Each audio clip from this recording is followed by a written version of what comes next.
Update कर रहे हैं फैसलाबाद से फास्ट न्यूज़ के ब्यूरो चीफ इमरान बादशाह के तफसीलात के मुताबिक,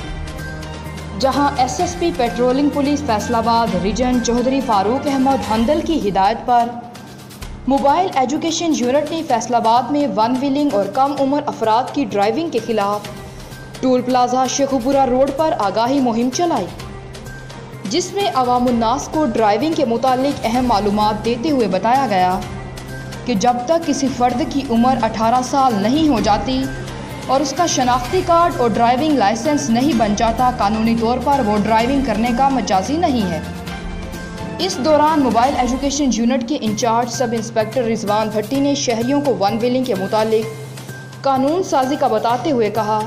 कि अब ना सिर्फ वन व्हीलिंग करने वालों के खिलाफ ताज़ीरात पाकिस्तान की दफ़ा 279 और दफ़ा 109 के तहत FIR दर्ज की जाएगी, बल्कि वन व्हीलिंग की ट्रेनिंग और मोटरसाइकिल में गैर ज़रूरी तब्दीलियाँ करने वाले मैकेनिक्स के खिलाफ भी कार्रवाई अमल में लाई जाएगी, क्योंकि वन व्हीलिंग एक जानलेवा खेल है।